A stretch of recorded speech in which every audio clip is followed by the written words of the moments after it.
Hey, what's up, podcast? It's Jeff, and you are listening to a special bonus episode of Teach Better Talk. This is the audio pulled from a live stream that I did with Chad Ostrowski. Chad is the CEO and co-founder of the Teach Better team and the creator of the Grid Method.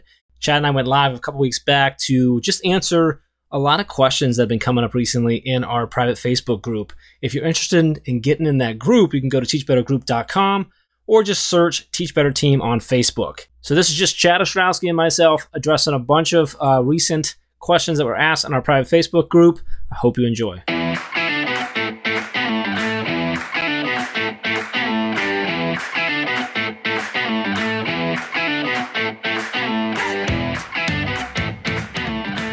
Good morning. Did you like that one? I had like a robot voice on it or whatever. Like an announcement voice. Did. I'm even more excited to be live right now. I'm having probably too much fun with the intros and stuff there. So good morning, everyone. Good morning. We're in our Facebook group. We're also on Facebook, on Twitter with Periscope, on YouTube, and on Twitch. This one is, we wanted to come live because, well, honestly, we haven't been live all week, and that's kind of, well, we have been. You were live last night for the Master Chat recap. But with Jamie. We haven't been live. Like, it's been weird coming from 2 weeks of daily drop-ins to not. So we thought we'd jump in on a Friday. Hope you're having an awesome week. Hope you're having an awesome Friday already. Maybe your first week of school. Maybe your first week, right? So excited for that. We've had a lot of questions in the group. And before we go, one thing to note about this group is that if you're not in our private Facebook group, go to teachbettergroup.com or just search Teach Better Team on Facebook and we'll get you in that private group. But what's so awesome is all these questions have already been answered multiple ways by multiple people on the actual initial post, but I wanted to bring you in and just throw them at you to let you kind of rant on them as well, because you don't always have a chance to get into all the questions specifically to the Grid Method in the group, even though I know you try to, and we do a pretty good job. But that's what we're going to do today. So if you're listening, and I'm going to throw this up on the podcast too as a bonus episode, so if you're listening on podcasts, now the pressure. Thanks. If you're watching, say hi. Some people jumping in, so we'll do this first. Joe, what's going on, buddy? Good to see you. He already listened to episode 200 of the podcast. Now listening to us again. I feel bad for you, Joe, but thank you. Candace is in. Candace, good to see you this morning. Candace, is Columbus back? Are you guys back in yet, or is that not for a couple weeks? So I think you guys still got a couple weeks. Correct me if I'm wrong. But I love that she loved the content. That's great. Michelle's here. Good morning, Michelle. Good morning, Jillian. Good morning, Jan Reed. Good to see you. Canada's in the house. But yes, so good morning. Good morning. Represented strong in our network. Somehow. Yes. Love our Canadian friends. So what we're going to do today, Chad, is I've got screenshots. I'm looking at my other screen. I apologize. I've got screenshots of a few different questions that have been posed over the last couple of weeks in our Facebook group. And like I said, they've been answered, and I think most of them got the answers they needed. But I thought let's put a quarter in Chad and let him go too, right? That's for Joe listening to the podcast. If you haven't listened to episode 200 of the podcast, we wanted to have some fun with it. So we actually had Chad and Megan Deegan, who's one of our ambassador program coordinators, and then also Caitlin Giordano, who's the boss, right?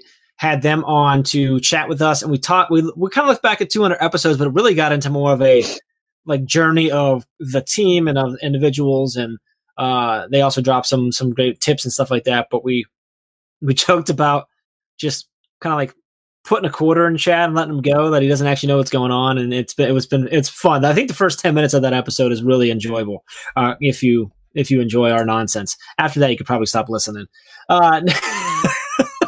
That's not true, because at the very end of the episode, everyone drops some really great knowledge and some really great tips and ideas and ways to look at this school year and stuff. So let's get into these. I'm going to bring them up on screen too here. So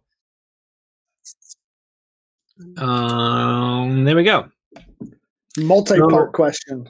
So multi-part question. Jacob Santos. I'm going to read it for those listening on the podcast, Chad, just so they have it. It says, hi, everyone. I have questions on the grid method. Question 1, how does each grid more or less represent a unit? Number 2, how long should a grid take to complete?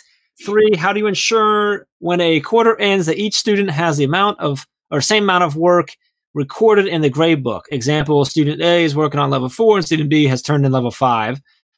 Question 4 is a grid provided to each student at the beginning? And question 5 is, how do you hold class-wide discussions on topics if each student is at a different place in the grid? No apologies needed there, Jacob. There's definitely a lot of questions, but all good questions and all very, very common questions. Yeah, I was about to say, I think this summarizes the most common questions we get after teachers first learn about the grid method. So let's take them one at a time, Chad. I'm gonna so one is, does each grid more or less represent a unit? More or less, yes. Each grid represents a unit of study, which could cover one standard. It could cover multiple standards. You could have multiple objectives in there. It is not a single day. It is not a single lesson. It is a learning path that represents an entire unit pre-test to post-test. Every once in a while, teachers will get really confused and overwhelmed when they think a grid is supposed to be for like one day or something like that. And they're like, that seems like too much. And that's because it is. This is supposed to represent an entire unit with scaffolded assignments that takes them from pre-test and pre-learning all the way to post-learning and post-test, and even potentially beyond if they get into those higher levels 3, 4, and 5. True or false? A grid, though, could represent less than a full unit. Yeah, absolutely. There are some really beefy units out there. I know a lot of math teachers are like, I know this is a whole chapter or a whole unit that I normally teach, but I break it up into 2 parts. And the rule of thumb I generally have teachers use is, if you would normally break this apart, it should most likely be broken into 2 grids too. Yeah. So think about how you normally teach things. If you normally teach them broken apart, make broken apart grids. Make 2 grids instead of 1. If you normally teach them in a longer unit, make 1 longer grid, right? Don't go crazy with it, but that's absolutely the case. It's most of the time it's unit to unit. Yeah. However, there are cases where if you want to break a unit up, or it's really, really beefy, or there's a clear transition between one part of the content and another, then you may get to a point where you're like, okay, I'm going to do 2 separate grids on this topic. I think a good rule of thumb, Chad, is that if you have a worry that it's going to be overwhelming or have too much in a grid, break it up. 100%. Always better. Yes. Go ahead. You were going to say what are those and say? Always err on the side of a shorter grid than a longer grid. Always. You can always do 2. Yeah. Right? You can always underwhelm them by doing 2 or 3. It's hard to go from overwhelming because then you're going to have that stress. There's a very real reason I say this, though, because there's a very real thing that if you make a grid too long and it's not going well, you're then stuck in a grid that's not going well, and you're stuck in it for 5 weeks instead of 3 weeks or what have you. That's a great segue into the next question. Question 2 that Jacob had is, how long should a grid take to complete? That's a really loaded question. Actually. I know, that's why I'm smiling. So this Dave Schmedow just stopped in too, which is awesome. So this is a really loaded question, and it depends on a lot of different variables. It depends on how quick your students work, how fast they're growing, and how long you plan on a unit taking, right? Most of the time, okay, on average, I am not saying every grid in the world takes this long, but most grids take anywhere from 2 to 5 weeks, depending on what you put in them. I've had teachers do 1-week grids that are like little baby grids. I've had teachers do 8-week grids that are big projects where students are doing multiple things. So it really depends on what you put in there, how long those things take, but it also depends on how your students progress. If you get to week 2 and you thought your students were going to mostly be on level 3, but they're still on level 2, you may need to adjust. But a universal truth, Jeff, and you hear me say this all the time, is mastery learning takes longer, period. End of story. It will take longer than your traditional unit took. So if a unit normally takes you a week, maybe your grid will take you 2 weeks or a week and a half. It will take you longer. Also, I want you to think about something. You covering content in a traditional sense is very different from your students actively learning in the grid method. If I'm a teacher, I can lecture for 5 days and cover 8 chapters. I can literally cover a ton of material. And in my head, I can go, wow, I covered 3 units in 1 week or 2 weeks. My students learned a lot in those 3 weeks. Yeah, right. But the chances are your students didn't really learn a lot. They just heard a lot or forgot a lot or did these other pieces. Well, in the grid method, they're actively learning, wrestling with, being assessed, being intervened with, being checked in on.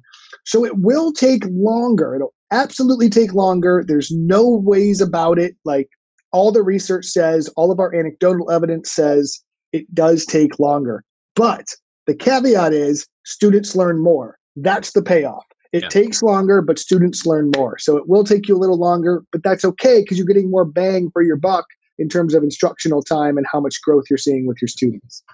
Let's go to number 3. Part 3 of his question is, how do you ensure when a quarter ends that each student has the same amount of work recorded in the gradebook? Example, student A is working on level 4 and student B has turned to level 5. And I know this could get very long and in-depth because a lot of it could be different based on how your school or how you report your grades and how your school requires you to and stuff. But true. Can you give more? So maybe stay a little broader on that. But sure, absolutely. So the simplest way to answer this question is all your students won't complete the same amount of work because they might not need to demonstrate mastery. Like, we need to stop this conversation. It is never, ever about how much work the students do. It's about how much mastery they show. I would also state that and I know that's just me being super picky about the wording of the question, but that's one of those things that, like, it doesn't matter if they complete different amounts of work, because if they all have the same level of mastery, or if they all have demonstrated mastery to the standard, and that's my next point, it doesn't really matter. The other thing this kind of opens up, the kind of worms that this starts to open up, is the fact that not every student should get through the whole grid, or not every student will get through the whole grid when you don't normally plan it. I have 5 levels on the grid because some students will be able to extend beyond the standard. But your minimum goal for a grid is not every student gets to level 5. It's probably not even every student gets to level 4. It's that every student learns the standard, masters the standard. So if you, and this is a really good reflection for anyone using grids or anyone thinking about using grids, because I think it releases a lot of weight off of their shoulders. Stop thinking about it like you didn't finish the grid, so that's bad. Think about it as you either met or didn't meet the standard. So if the standard's written at DOK level 2, okay, that means in theory, if every student gets past level 2 in your grid, every student could have a quote unquote passing grade, whatever that means for you in your grade book in the class. That doesn't mean that that's the end of your grading scale, but it could be. Maybe that's your A for that grid, but maybe that's your low A, and then your high A is level 3 because it's beyond the standard, right? I'm not going to open up that whole standards-based can of worms because I could talk about that for another 30 minutes. But aside from the grading aspect, it's really about identifying mastery of the standard. So if you had a bunch of students, some on 4, some on 5, it's irrelevant if they've both mastered the standard, and you can grade that accordingly. Level 5 should never be graded against the student because not every student should get there. I would also argue that anything above standard should have a minimal effect on a student's grade, and it should only have a positive effect on the grade, not a negative effect. For example, maybe you can get an A by meeting the standard, but you can get an A plus, whatever that means in the world, by doing level 4 on the grid if the standard's at level 3. So you will have students in different spots, but that's literally how it's always been. And this also identifies, I'm going to stop talking in a minute because I've been going for a while, but this also identifies, I just keep opening up these can of worms. So that's what we're here for, brother. This also identifies a huge issue in that those students were always at different places. Now you're just aware of it. Yes. So like, that's the biggest thing that I want to take away from this question. You've never ended a unit and not had this be the case and not had students at different places. Ever, probably, if you're a normal teacher in a regular classroom. Now, you just viscerally feel it because you're tracking their progress, you know where they're at, and you know what you can do to help them in their next steps. So this is not as much of a problem as it's a gift, because now you have the information to do something about it. So I'm not going to get into all the grading practices because that's a whole nother can of worms, but I would just say reference the standard, not how far they get on the grid. Because if you look at every grid and go, if you get to level 5, you're done, or you get an A, and then so on and so forth, you are absolutely setting yourself up for failure because your standard might be at a DOK level 2. And now your kids are drowning way above grade level because that DOK level 3 component of the standard isn't till 2 grade levels ahead or something like that. So you don't want to do that. I feel like I feel a live session coming on sometime soon where I'm going to put you, Caitlin Giordano, and Dave Schmittou on screen to just talk about grading and assessment. Yeah, just saying that's going to happen. This is a fairly easy one, but there are obviously some scenarios, and if this, then that. 4 is a grade provided to each student at the beginning? Yes. Most of the time, yes. Most of the time, yes. Sometimes you might provide it differently, right? We've seen in lower levels where you might only provide one level at a time. That's so the grade is utilized as a student-facing document or something that the student interacts with regardless. Yes. Did I say grade? The grid is provided to each student, or it's started with each student so they're aware of it. We've seen some kindergarten classrooms where it's like, here's your next assignment, and the teacher has the grid because they don't want to overwhelm. Yep. However, 99% of the time, absolutely, the student has the grid, the teacher has the grid, the administrator has the grid, the superintendent could have the grid. And that's really, if I want to expand a little bit, which I love to do, I want to expand a little bit. That's one of the powerful components of this document, because it actually speaks to every stakeholder involved in the child's education in a different way, but provides them the information they need. So if you really think about that, if you make a very well-crafted grid and you follow our advice and you've taken the workshop and you've gotten trained in the course or whatever it is, and you've aligned it to your standards, you have a cohesive curriculum document. So for a student, you've created a visual learning path. They know where they are and where they're going, which is very powerful. They know what their objectives are. They know where they're going. They know how they're being assessed. It makes everything very, very apparent, right? From a teacher's standpoint, you have a daily plan for the next however long the grid lasts. So you might have a 3-week plan, a 5-week plan, a unit plan that is now aligned to the standards. For a principal, you now have a curriculum map for each grade level, each class, each part of your school. For a superintendent, you know how your standards are being met, what's being done about it, how you're differentiating, and how instruction is being enacted in all of your classrooms, because it's consistent, it's effective, and it's based with on best practices. So I think that's one of the really powerful things that when we work with districts that they like about this, because it truly gives them something to anchor everything onto.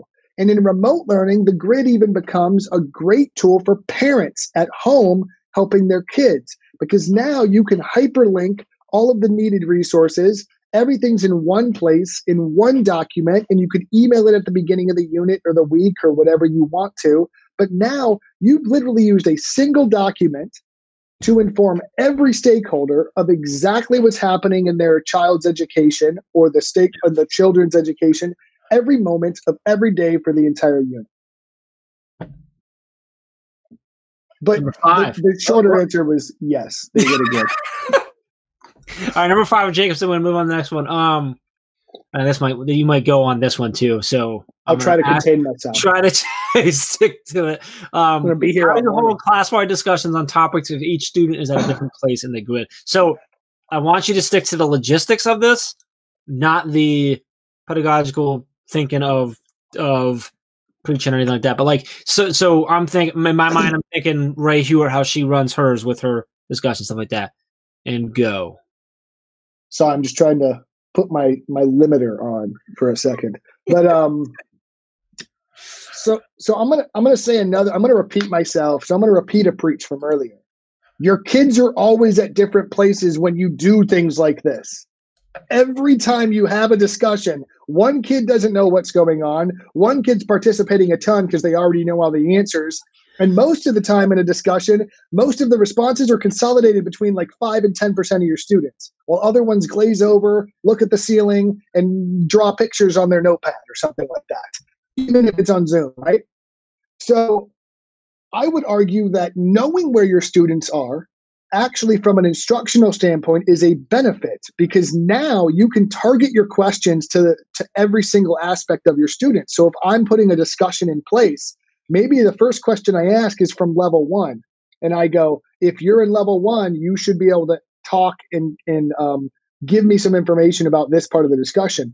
The other piece is you can backstop your discussion based on progress of your students. So when you notice that all of your students have gotten past level 1, or most of them have at least, you can go, Friday, we're going to have this mini lesson. We're going to have this demonstration. We're going to have this discussion. And I'm going to kind of do a little check based on this discussion about where everyone's at, close up some loose holes and things like that. And now you've kind of closed up any of those gaps, shored them up, and you can plan those discussions much more effectively rather than going, so this is what normally happens during a discussion, and it makes me really mad. So yesterday we've been talking about chapter 7 and 8. So today we're going to have a discussion about it. Well, just because you talked about chapter 7 and chapter 8 doesn't mean that they learned about chapter 7 and chapter 8, right? That could mean some of them did, but it just means that you covered it. If you're in the grid method, you know that they know about chapter 7 or 8 because you've already assessed and shown mastery based on where they are in the grid. Yeah. So you're absolutely set for those discussions. I love the fact that your clockwise discussion should be more effective, especially if you're planning them around, if you're planning your questions around that, because like you said, you can hit on those points of, hey, anyone who's gotten past 2A, this is for you. Because even though I might be still on 1C whatever, and maybe I don't know that yet, I might learn it better because my classmates describing it in their own words, right? Because we talk about all the time how you can learn better from each other when we do peer-to-peer tutoring and stuff like that. So being able to strategize those questions that way is so much more effective that time. Another note on this is a lot of teachers think that because students are working at their own pace, they can't do things like lecture, lessons, discussions, and things like that, which is one of the biggest misconceptions we deal with in workshops when we're doing trainings at districts. And and we have teachers, literally Ray Hewitt, who runs this amazingly, and most teachers do like 10 to 15 minutes of discussion or mini lesson or some sort of activity every single day. So it's absolutely possible. All right, next question. Melissa Cunningham. Thank you, Melissa, for it. I'm an instructional coach, and I will be doing a coaching cycle with a teacher on multiplying and dividing fractions. Any ideas for problem-based learning units and real-life applications? We'd like to start proposing a real-world difficult problem and let this be a common thread throughout the unit. Thanks in advance. I don't know if you want to get specific to what she's specifically asked about. Okay, but if you want to go specific, go ahead. Otherwise, let's just touch on the idea of like how problem-based learning going. So this isn't a grid question more. This is a PBL real life application question. But I do think that the grid could help solve this question in the context of PBL, right? So one of the biggest issues with PBL, I talk about this all the time. If you've ever seen me present, almost ever, I bring this up, right? It's really, really aggravating when you get to the end of a presentation, you've been working, end of a project, and there's presentation day, and you get half your kids go up there and have no idea what's going on when they're presenting, or they can't pronounce the words on their slide. Well, the reason this happens is because you set an arbitrary due date. They kept on working. It sounded like they were doing well, but they weren't actually learning or getting checked or knowing what was going on. And then they ended up presenting because that was the due date. Mm-hmm. If you break the exact same projects up into a grid, you're checking them every single step of the way to ensure that there's mastery. So they don't get to present. They don't get to demonstrate their final artifact or product or solution to the problem that you've presented until they've shown that they've done the work step by step. And if you've ever done PBLs, you know, I'm telling you, this is a universal truth that student projects literally have this arc, right? You get a couple really, really good projects, and then you get like some mid-tier projects, and then the rest just crap out at the bottom. Like, because those students weren't actually ready to demonstrate their mastery, and they got it done by the due date. So we need to take the project, break it up into steps, and focus on learning through the project, not the project as a result of learning. So a lot of times projects in general, okay, the biggest problem is that teachers do them after learning as opposed to during learning, right? And so the project should be while students are learning. Did you not need to jump in for a second? I was going to have you repeat it, but now it's probably too far from you to be able to remember exactly what you said. But you said it's about that you need, because I wanted to touch on the fact that like this doesn't have to be in the grid method, because I want to make sure that like you understand. That's true. That's this is still unit, and that's why we love the grid method so much. Because even if you take out the grid, it's the it still makes sense, right? So this idea of, because it wasn't a grid method specific question, I want to make sure that she gets that, is that what you just touched on was the key, is that it's about breaking down the project and learning through the project versus setting that arbitrary date and then learning and going through the project after. I think that was like the key point to that, of break down the project so they can get through it and go through there. So in terms of breaking down fractions and things like that, I think a great world application for this would be something like, you have to open up a baking business and then scale it. So like you need to basically find a recipe that's for a single person or a single family, and now you have to scale it based on the volume of your business. Right. So then you can give the students different scenarios. Each student gets a new scenario as they get better at this, right? They can practice these skills, learn these basic skills. Now, the other cool thing is, if you're doing this remotely, I'm thinking like they could actually make cookies at home using their recipes with like, and show pictures of them with your Zoom class, things like that. So, but then having to scale it and say, this is how much your ingredients you had to order. This is how much they cost. This is how much it costs to make a cookie. How much would it cost to make 1,000 cookies? How much would it cost to make? And how many cups would you need? Or how many, what would because I think then you're really kind of getting into real world application, right? And I don't know what level that is, Chad, but you can go even further. I'm listening. I'm like, you can go even further and bring the like economics in the sense of, and business plan in the sense of like, all right, if your profit or if your gross revenue grows by 25%, what does that mean you have to do as far as customer service? Therefore, what does your recipe have to go? And now you're bringing in percentages and fractions and that stuff. Like, I love that. That's really cool. I'm hungry right now, but well, if you another way to do this would also is to just eat everything they make. Right. Yes. Gotcha. Another way to do this would be thinking about traditional U.S. measurement system, right? So like 1 1/8 of an inch, what would be the area of a space you need to plant a garden or something like that? And if you need to double that space, what would that end up being? You'd have to use fractions in the real world, which is why I love science and the metric system, because I didn't have to do that ever, because I would just move a decimal point if I needed to. It was just much easier. But like it's a whole nother can of worms. All right, so let's keep rolling here. I got one from Dana Elise.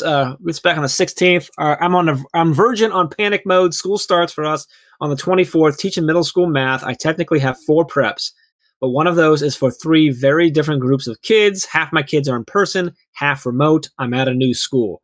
I've never done a grid, but have been watching the videos and learning, but when I sit down to make mine, I am at a complete loss. The curriculum is new to the district too, and there are only 3 math teachers in the district, and no one else is teaching what I'm teaching. I'm totally freaking out. And go Chad Ostrowski. So Dana, I just want to tell you, it's gonna be okay. Take a breath and relax. One of the biggest things about grid is you don't have to do it with every class, every minute of every day from day one.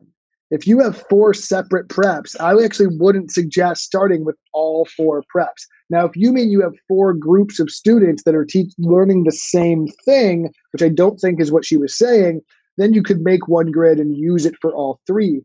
However, I would start with your youngest prep. Okay, so if you teach like 6th, 7th, and 8th grade math, I'm not sure if she mentioned what grade level she taught. No, she doesn't. She didn't so mention that. Normally, if you have multiple preps, it's because you're teaching multiple grade levels, right? So you're teaching like 6th, 7th, 8th grade math, for instance. What I would recommend is focus on 6th grade math first. Focus on really shoring that up with the new curriculum and how it goes. Then move over to 7th grade math, then 8th grade. And here's why. Because if you just focus on 6th grade math for the first year, it's okay, because now your 6th grade year is done. Then all those kids know how to use grids that are going to be in your 7th grade class the next year. So then you work on your 7th grade grids. So essentially, if you want to take your time, you could look at over a 3-year process. By the end of 3 years, I will have grids and students who know how to use them by the end of 3 years. Most teachers don't want to wait that long, though. So what most of the time happens is you work out the kinks in the first semester in 6th grade, and then you go 6th and 7th grade second semester, and then you start planning 6th, 7th, 8th by third or fourth semester, or not semester, quarter. And then, but like, just take your time. You don't have to do all of it right now. And I feel like a lot of her problem is she's trying to do it all like immediately. Possibly. Which got a lot. There's a lot of pieces to that of a new school, new curriculum, and multiple. Yeah, so take it slow and work out the kinks. Patience, I think patience is really. I want to push on that because you touched on that. Like the patience in this process is really, really important, especially now with all the other factors that are in. Absolutely. And I think listen to like if you hear how Chad was saying that, they're like, this might be a 3-year process for you, like, and that's okay because we're not trying. This isn't about trying to find a quick fix. It's about changing the way we teach, right? It's about changing the way we educate kids and people all around. That's not a 1-quarter process to change, right? So it's okay if it takes longer, because if it takes longer and you do it right without killing yourself, it's going to be better for you, for your family, for your students, and for the long term. So really listen in on Chad talking about that patience. That's okay to do that. It's okay to roll it out slow. When we work with districts and schools, we do 3 to 5 year plans. And it's because, and it's very similar. Like we start with small spots and we go a bit bigger and bigger. It's the same thing as starting with one of your preps, and the next one, and the next one. So I love especially if you have multiple years like that, like 5th, 6th, 7th, like that, because now each year you're creating new grids around a different curriculum or subject, but with kids who already know how to use the systems, right? So now you're not doing that same new system, new content. So, nice job, buddy. I try. Yeah. Let's go on from Daphne. Hello, I initially was going to be teaching all subjects to my 3rd graders. I could easily see a mastery grid for math, but now I am teaching ELAR and social studies. I am having a hard time figuring out how to do a mastery grid for reading when we teach a new standard every week. They hop all over the place. Week 1, plot. Week 2, fantasy fiction versus realistic fiction. Week 3, NF nonfiction text features. Does anyone have any advice? I am lost. So, yeah, there's so many problems with this scenario that I don't know where to start. So like the fact that they're saying that like a student's going to fully understand plot in 1 week is concerning initially, right? I would also argue though that something like plot is going to spiral in every type of story you read. So that's not necessarily something you have to make an entire grid on. You could help start teaching plot in the context of some of those other excuse me, in some of those other areas. So if I'm having them read a story, I'm also having them focus on the plot points of that story, right? So that might be in multiple grids across multiple units instead of being just a single grid, one and done. And we really have to be careful of this, especially with things like reading, things like even social studies and science and math, right? There are certain skills in every content. So you know, Chad, that is Daphne agreeing with some of the concerns, I think, maybe, because I'm thinking some of that's coming from, not from her choice. But what's sure, no, I absolutely understand. Yeah. So curriculum schedules are stupid. I'm just going to go ahead and say that, because you don't know the variable that matters, which is, are the students learning it? Like, you can't just ignore that and go, well, it's been covered, right? So, and this is literally the universal argument for mastery learning. This is the thing that we say all the time. But we really do need to think about which standards are spiraling versus which are those really big focus standards, right? So I would take those units that are not going to be spiraled. I would make those your grids and embed the skills of plot, embed the skills of, and then also you're teaching social studies too. So I'm even thinking one of the biggest social studies standards, and I'm sorry, I don't know what state this is from, but a lot of the social studies standards in most states cover things like primary, secondary sources, things like that. So like, is there an opportunity to do a social studies grid with reading components for primary sources, citing evidence, things like that? So now you're combining some of your standards into a single grid, kind of killing 2 birds with 1 stone, so to speak. Can you cover these things in more of a context way? Those are some of my initial thoughts. So Texas, I don't know what your TEKs say, because that's what you call them in Texas. We know that because we've worked with Texas schools before. But I can't remember the social studies teaks in what they say, but my guess is that like I would combine your non-fictional unit with your historical texts.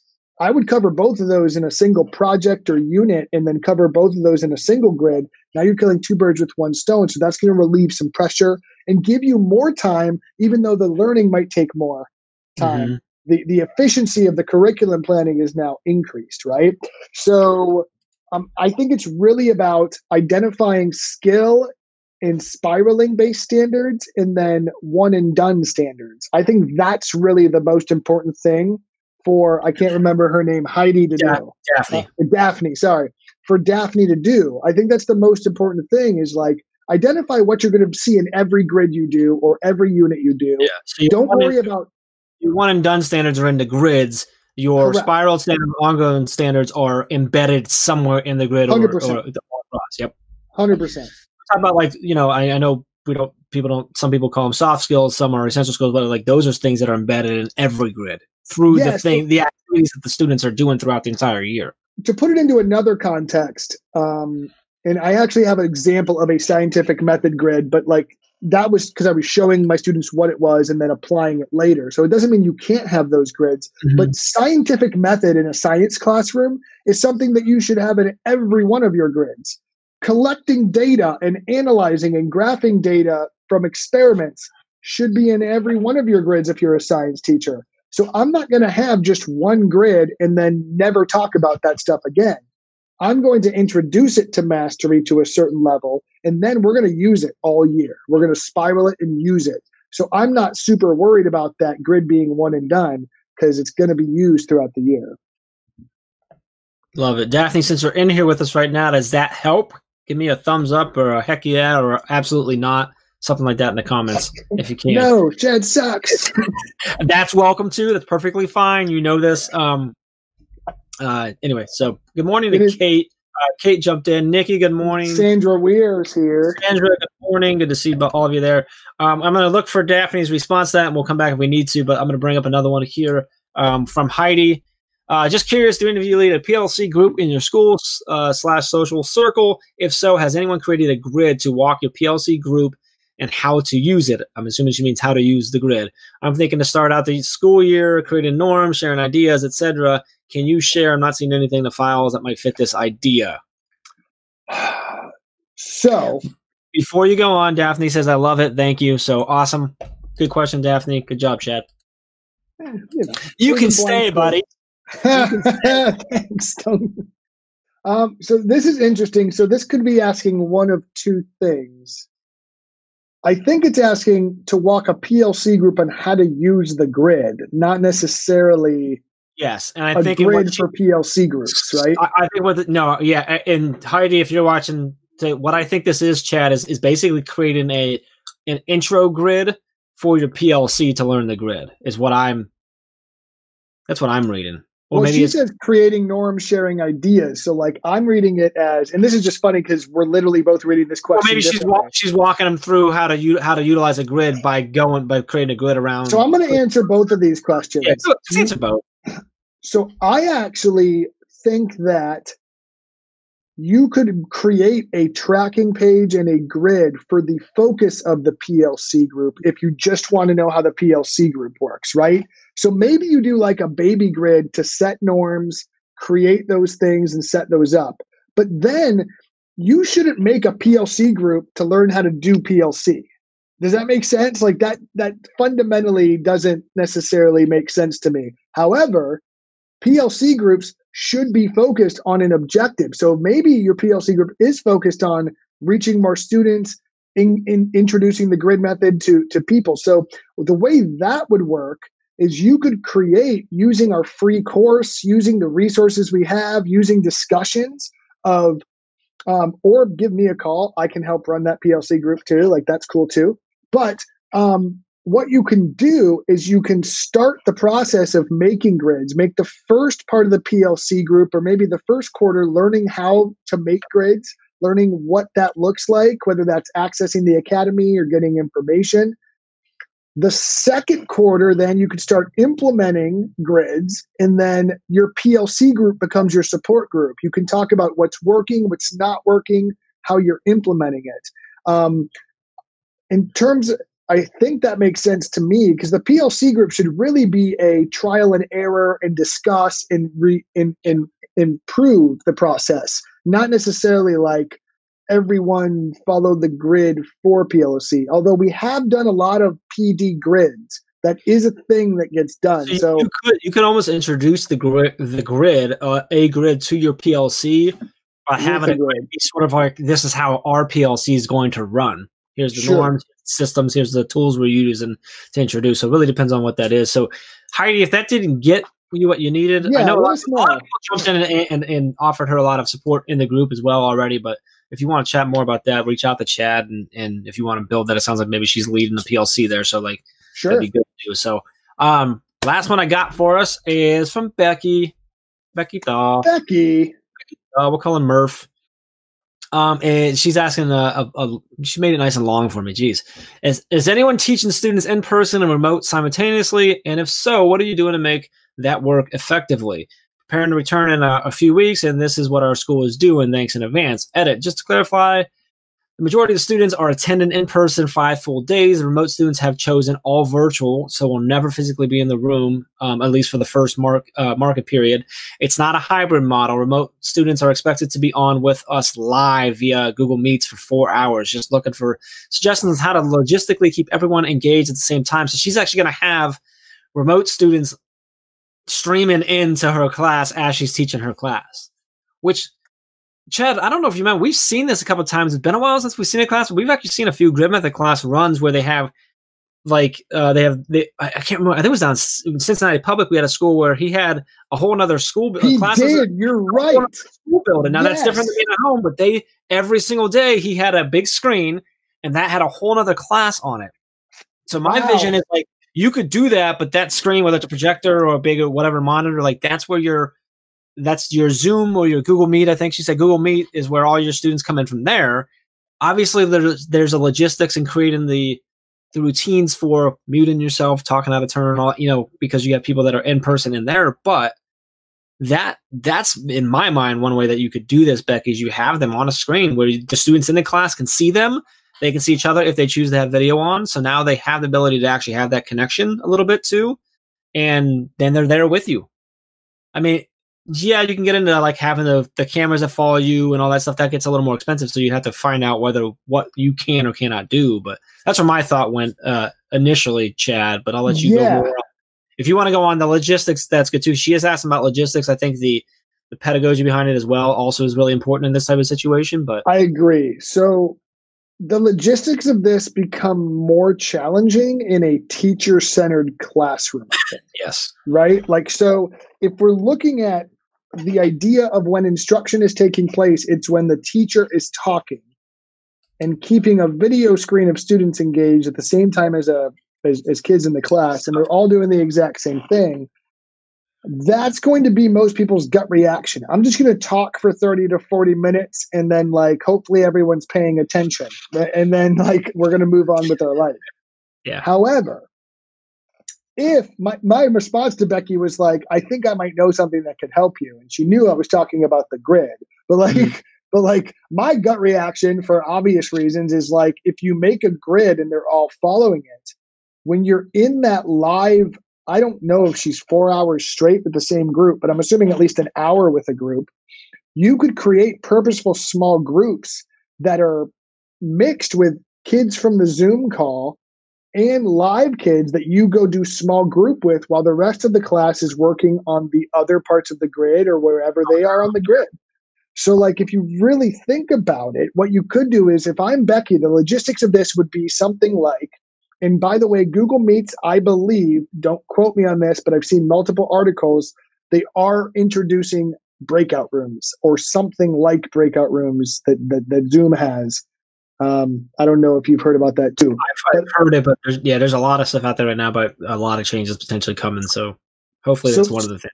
So let's assume you can do a breakout room, or you can do a Google Meet with breakout rooms, or a Zoom call with something, okay? Logistically, the way I would do this is I would set up a computer for like all of the kids on Zoom to work, right? And then I would set up another user that's like here's the breakout room with the other kids that are live in the class that are also where the kids in the breakout room are that are stuck on level 1. Yeah.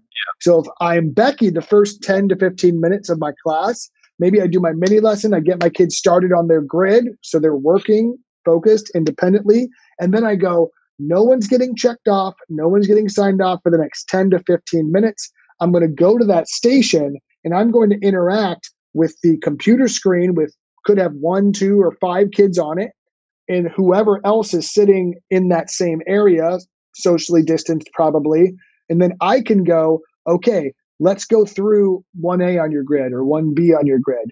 Then after that, you can keep them in the breakout room, check back every 5-10 minutes or whatever you need to, and make sure that they're getting what they need.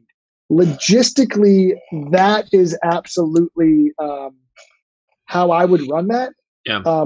I can't logistically see a better way in my own mind other than creating that learning path and focusing your live time. And this gets back to something we've been saying to a lot of districts. Focus your live time on helping and intervening and motivating and meeting with your students one-on-one. You can record yourself talking for 40 minutes. Mm-hmm. That is not, and you can quote me on this as much as you want. That's the stupidest use of your time if you have 45 minutes with your kids live once a week or twice a week. That makes zero sense to me why you would waste all of that time. Okay, everybody open up your Zoom calls. Even though we can fully interact for the first time all week, I'm going to talk at you for 45 minutes. That doesn't make any sense to me. Yeah. Maybe 10 minutes, a mini lesson, go over some things, but then you need to get them learning and working on the work so you can help them on the work, on the learning, on mastering more concepts, on closing gaps, on intervening where they need help. That's how we need to utilize our time when it's live. And that to me is like a non-negotiable. Any teacher using 60 minutes a day live with their kids to talk at them is wasting 60 minutes a day with their kids. I'm going to go ahead and say that. You can record it, even though this is recorded. It is recorded. But I'm sorry, but you are. Even though that's the lowest common denominator of instruction. If you really think about it, we are reverting to the lowest form of instruction, which is I'm going to tell you all the things you need to know. You're going to go do the work later in some other point. But I want students working when I'm there, not later when I can't help them. Yeah, I think the catch is even though they're required to be with you live, you should still be structuring it for them to be able to learn on their own, asynchronously, right? Because then the remote learners and the people in the classroom, they can still go get the work and do the work without being in your room either way. Because at some point there might be that half that's in the room might not be able to be in the room for part of your year too. So again, it goes back to planning everything as if everyone is 100% virtual all the time, and then enhancing it if you have 100%. Time. So right now, Becky, if you plan it all 100% virtual, the best you possibly can, now you do have some time when they're either going to be live with you in person or live with you streaming into your room. Now enhance it like Chad is saying with small group, with intervention, with some maybe additional mini lessons, things like that. I think that's the key, because then if something happens and everyone has to go virtual, they're still getting that best you could create path, right? And that learning that they have there. So good stuff. Becky knows how to find you. I think she does. That's the last one I got. So that's what I had right there, Chad. So we're good. We've been on about 48 minutes. This was good. Make sure you're good. You've put in 48 minutes. You can go take a nap now. Take the rest of the day off. Man. Whatever you need to do, my friend. If you're listening on the podcast, do me a favor, hit subscribe, give us a rating and review. We really appreciate that. And make sure you get into the group over at teachbettergroup.com over here on Facebook. Everyone in the group, thank you for chiming in. Everyone who's watching on Twitch and YouTube and over on Periscope, appreciate you jumping in and continue to do that. Get in the group, ask questions. You can ask questions on any of the other platforms too, by the way. So, but that group really does have a great support system already in there for even when I can't get Chad on camera like this. There's a lot of support in there. So keep reaching out, and maybe we'll do this again next week. We'll come live one morning and just cover some of the questions that are going on and do that and work on more stuff like that. So appreciate y'all. Have an awesome Friday. And I think Chad said it somewhere in there, but with all this stuff, take a breath. You're going to be okay.